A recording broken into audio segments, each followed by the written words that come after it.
Hello all, welcome back to my channel learn and shine. Today మీరు చూస్తున్న recipe కరివేపాకు కారం పొడి.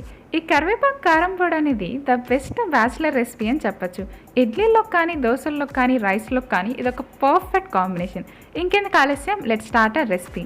ఒక ప్యాన్ని స్టవ్ మీద ప్లేస్ చేసి 20 to 25 రెడ్ చిల్లీని వేయించుకోవాలి. నేనైతే ఇక్కడ 20 రెడ్ చిల్లీ తీసుకున్నాను. మీరు స్పైసీనెస్ ఎక్కువ ఇష్టపడేవనైతే 25 రెడ్ చిల్లీ దాకా తీసుకోవచ్చు. ఈ రెడ్ చిల్లీని బ్లాక్ కలర్గా మారే వరకు ఫ్రై చేసుకొని తర్వాత దాన్ని ఒక బౌల్లోకి ట్రాన్స్ఫర్ చేసేసుకోండి. అదే ప్యాన్లో 2 స్పూన్స్ ధనియాలు, 1 స్పూన్ జీలకర్ర, 1/2 స్పూన్ మెంతులు వేసి బాగా వేయించుకోవాలి. ఇవి కలర్ మారే వరకు వేయించుకోవాలి. తర్వాత పక్కనే మనం ఇందాక తీసుకున్న బౌల్లో ట్రాన్స్ఫర్ చేసేసుకోండి. ఇప్పుడు నేను 3 స్పూన్స్ పట్టుతో ఉన్న మినపప్పుని వేయించుకుంటున్నాను. ఈ ఇంగ్రీడియంట్ అయితే మస్ట్ అండ్ షుడ్. ఈ ఇంగ్రీడియంట్ వల్లే మీ కరివేపాకు పొడికి క్రంచీ టేస్ట్ వస్తుంది. దీన్ని రెడ్ కలర్ టర్న్ అయ్యే వరకు బాగా వేయించుకోవాలి. తర్వాత ఇందాక తీసుకున్న బౌల్లోకి ట్రాన్స్ఫర్ చేసేసుకోండి. నెక్స్ట్ ఈ రెసిపీ మెయిన్ ఇంగ్రీడియంట్ కరివేపాకుని వేయించుకుందాం.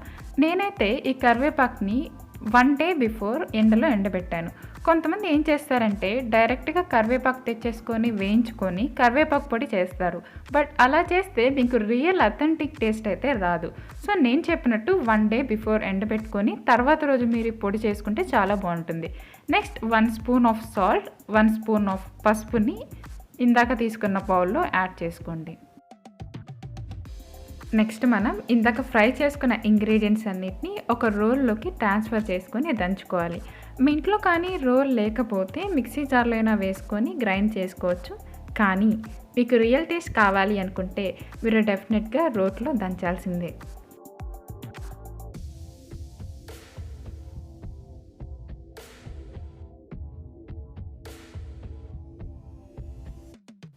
మీరు ఈ పౌడర్ని ఫైన్ పౌడర్గా చేయాల్సిన అవసరం లేదు. గ్రాన్యూల్స్గా ఉంటేనే మీరు తినేటప్పుడు ఆ క్రంచీ టేస్ట్ని ఎక్స్పీరియన్స్ చేస్తారు.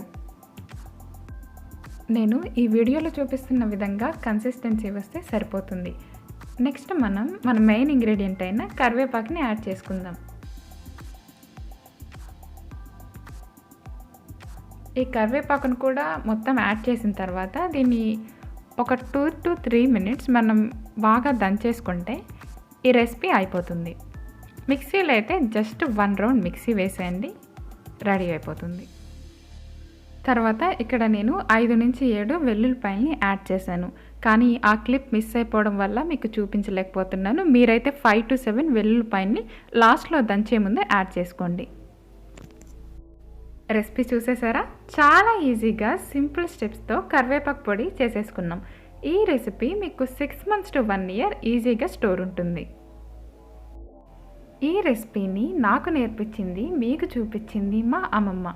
ఆమె చేతిలో ఏదో మ్యాజిక్ ఉంది. ఏ రెసిపీ చేసినా చాలా అంటే చాలా బాగుంటుంది. ఇంత మంచి రెసిపీ చేసుకున్న తర్వాత తినకుండా ఉండలేం కదా. సో మీరు కూడా ఈరోజే ట్రై చేసేయండి. కామెంట్ సెక్షన్లో రెసిపీ ఎలా వచ్చిందో మెన్షన్ చేయండి. Thank you all for watching my videos. Take care.